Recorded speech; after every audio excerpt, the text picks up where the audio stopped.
selected to mark a bunker for an aerial strike. The target is reinforced by anti-aircraft artillery, so you must take out the foot soldiers and guns first, then finish the bunker. All this, taking it in stride single-handedly. Oh, the seemingly pointless intrigues of the Holy Ordo. And with that, hello you beautiful people and welcome back to Let's Play Warcraft 3 Reforged. Again, the wrong title. Now, Inquisitor Martyr Prophecy in another auto mission. I'm a little bit sorry why. I don't know why I'm in the last couple of episodes messed it up intensively that I just skipped the mission. Grieving. Very unfortunate. I'm really sorry there, but sometimes if you're jumping into the game, it just happens. I hope it is not that much of a problem. So this is another auto mission. You know, the infinite goal for me is to actually get something done, and that in the end is the plus Xenos damage or chaos damage. 10% it is, I think, which is, I guess, quite, well, not particularly needed, but very insane, and would be great to get that over time. So we are at the first anti-air gun. We already have lost a couple of constructs. We have a little renegade commander right here, which I will take down over time if I'm not aiming at his wonderful tarantula gun, which is right now not needed to be taken down. Good. First stations here. Very good that we have a teleporter beacon available. Kill confirmed. Target offline. What I already said a couple of times with the teleporter beacon, I per se saying I'm not having anything against in walking the long way or taking the long route in order to get to the target, but in the end it is quite nice that through the teleporter beacon we in the end don't have the need to cover all that space and going back. That is what I think is very important right here. So let's at least concentrate a little bit on the commander. So there are no new tarantula guns available. That is always the very nasty, unlikely, I want to say, the unwanted thing. That is a more correct word right here.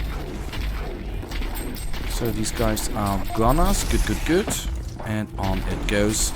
And we are constantly and steadily taking them all down. And well, we are not right at the next target, but we shall be there very soon.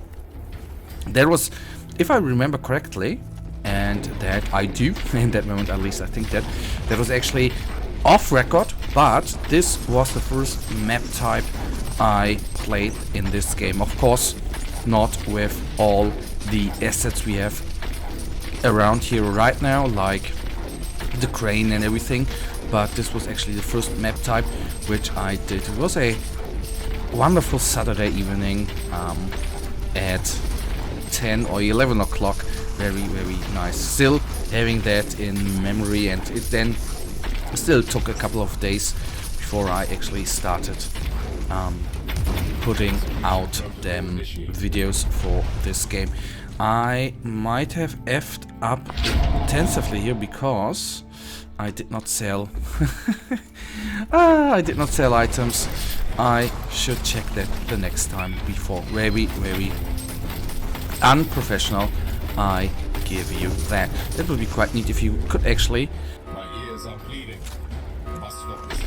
What would be very cool if we would be able to teleport out, to have something like a teleporter back to the ship where we could actually, something like a town portal, but I think that would not be very Warhammer 40k like. Okay, we have a sorcerer champion right here. Probably this guy is then even going to explode. To be completely honest and moderate with you, these guys are a pain in the ass. They not only can deal a lot of damage if they want. They can not only, they can't throw mines at us, but they can teleport in some little flyers which engage us, which is then of course very, very nasty. Please attack my robots and not me. The bad part, okay, he's down, neat. Okay, so we can't take those items with us, so just ignore them. That is, I hope, not going to happen in the next episode as well. So 2 F-ups in 1 episode. Oh my god, I am such a pro gamer right here. Okay, this one down, and only the commander remaining. The good part is still credits we can pick up, and in the end, of course, not resources, but experience points we still get with a full inventory. Neutralized. At this rate, you'll be back on board in no time. No time it hopefully will be.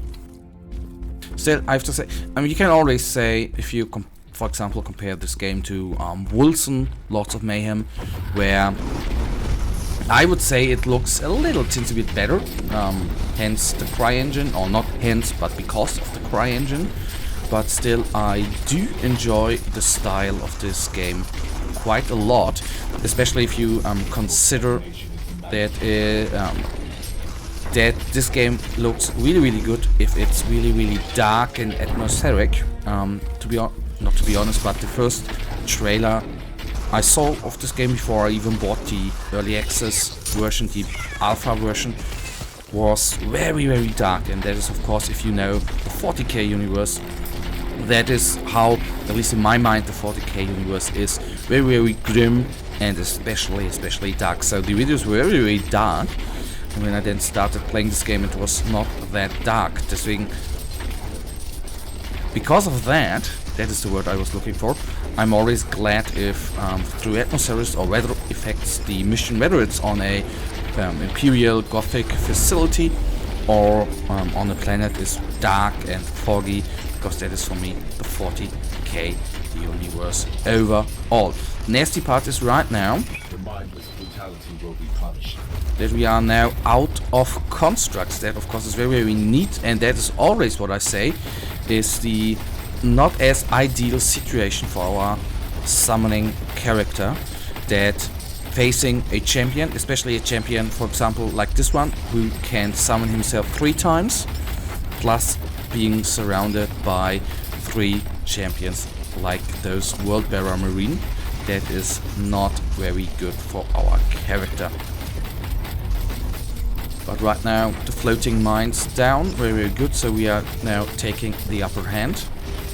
Very good. 7,000, 6,000 HP remain, not that much. And then the next target available. We have luckily enough not lost too many of our constructs. The tank-like construct we probably won't be able to recall, but that is just right now fair enough for me. They are gone. Let's reload and go right here,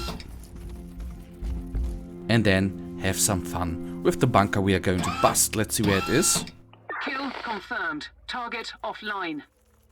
Oh, very, very neat. It is just right around the corner, being surrounded, of course, by a, so to say, priority target, which we, of course, will quickly take down in the end. Yes, I'm still using not the AoE type weapon, but sometimes I think that is just alright and acceptable to have sometimes a different kind of weapon. Okay, now, okay, wherever this guy was coming from, and then let's bunk it. Let's bunk it, yes, let's bust it. Getting out of here. Objective completed. Great work down there. Is it heresy to think that these hostiles were a bit out of your league? No, of course, that ain't no heresy at all. Just much appreciated words overall. So then, guys, there is, I guess, not much to say. The rewards, of course, we can't get into, but that I will do in the off. But guys, that leads us right now to the end of this episode, and you know it. I, as usual, really thank you for watching. If you guys actually do have enjoyed this episode, then please guys give me a little thumbs up and subscribe, and hopefully I'll see you in the next episode. Until then, have a nice day, stay frosty, bye.